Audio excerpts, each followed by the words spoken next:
백승재 기자의 뉴스 와이. 자, 백승재 기자, 안녕하세요.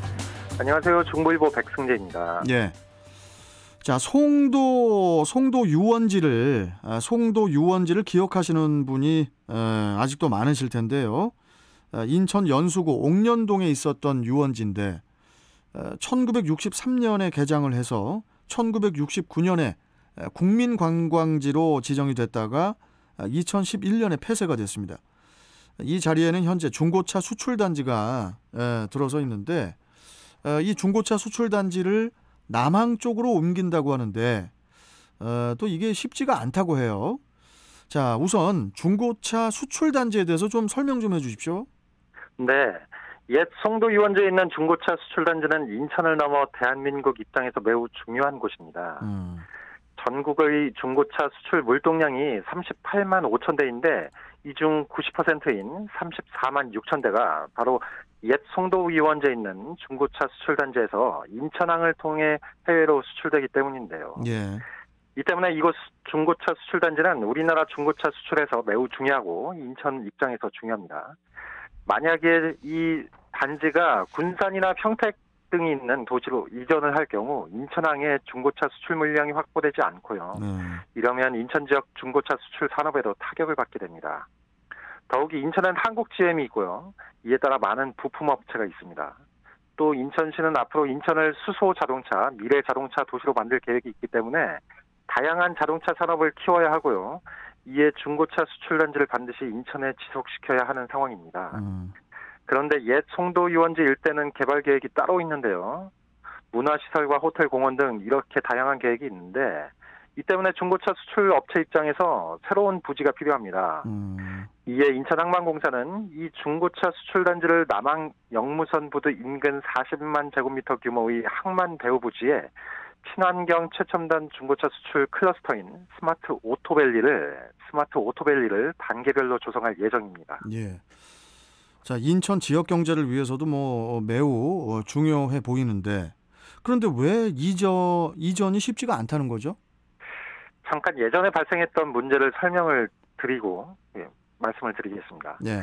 이 지역 주민들은 옛 송도 유원지에 있는 중고차 수출단지가 남항에 스마트 오토밸리라는 이름으로 이전을 할 경우 이곳 일대 교통 혼잡은 물론 환경이나 안전 문제 등이 야기될 수 있다는 이유로 반대해 왔습니다.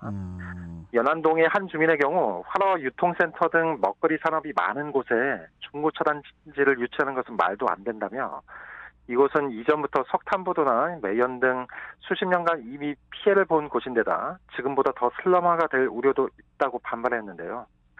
그런데 이제 인천항만공사가 주민 설명회 등을 통해서 차근차근 풀어갔고 이 문제는 어느 정도 해결이 된 상황입니다. 그런데 이제부터 해결해야 할 문제가 있습니다. 바로 스마트 오토밸리를 조성할 사업자의 자본 능력 때문입니다. 사업자의 자본금이 어느 정도 있길래 이 사업이 아직도 불안한 겁니까? 네. 지금 설명드릴 내용도 최근에 해결된 건데 이 내용을 설명드리고 나서 다음 얘기를 말씀드릴 수 있어서요. 우선 내용 전해드리겠습니다. 네. 인천항만공사는 스마트 오토밸리 사업을 공모했고 우선 협상 대상자로 지난해 12월 말 한국 중고차 수출 서비스 컨소시엄을 선정했습니다. 여기엔 4개 업체가 참여했는데 이 사업의 사업비는 총 3,480억 원입니다. 그런데 이 컨소시엄이 선정되기 전에 스마트 오토밸리 운영 사업자로 참여했지만 2순위 사업자로 평가받은 컨소시엄 중 한 업체가 인천지법에 인천항만공사가 진행하는 입찰 절차를 중지해달라는 가처분 신청을 낸 겁니다. 그런데 최근 인천지법은 이 업체의 가처분 신청을 기각했습니다. 자금 조달 능력이 부족하다는 주장이 충분히 소명되지 않았기 때문인데요. 어쨌든 이 문제도 종료됐기 때문에 우선 협상자인 한국중고차 수출 서비스 컨소시엄이 인천항만공사에 사업 계획을 제출하는 일만 남았습니다. 제출하는 일만 남았으면 더 이상 문제될 거 없어 보이는데 또 어떤 문제가 또 있습니까? 네. 바로 컨소시엄의 자본 확보 능력에 대한 의심이 지속되고 있어서입니다. 이번 사업은 많은 자본금이 필요하다는 특성상 컨소시엄에 참여한 4개 업체 중에서 주관 업체인 A업체의 자본 확보 능력에 따라 사업 추진 여부가 결정됩니다. 예. 이 사업은 1단계, 2단계로 나뉘는데요. 1단계 사업에서 현금을 뜻하는 자기 자본과 대출금을 의미하는 타인 자본의 비율이 각각 2대 8인데 여기에서 사업비 20%는 520억 원이 되는데 바로 520억 원의 현금이 필요하게 된 겁니다. 20%인 520억. 네네. 예. 그리고 이제 타인 자본, 즉 대출금의 경우 A 업체가 모 증권사로부터 자금을 조달할 수 있다는 증빙 서류가 필요한데 인천항만공사는 이에 대해 확인했다고 전했고요. 어쨌든 중요한 건 현금 확보 능력인데 이 업체의 매출액은 357억 원이고 자본금은 343억 원이기 때문에 인천항만업계는 이 업체의 자기 자본 확보 능력에 대해 여전히 의심을 품고 있습니다. 예. 이에 대해 인천항만공사는 A 업체를 위주로 한 컨소시엄이 조만간 제출할 자기 자본 조달 계획서를 들여다보고 판단하겠다는 입장인데요. A 업체 외 나머지 3개 업체로 있으니까 520억 원의 현금을 확보하는 데 문제점은 없을 거라고 본다고 말했습니다. 예.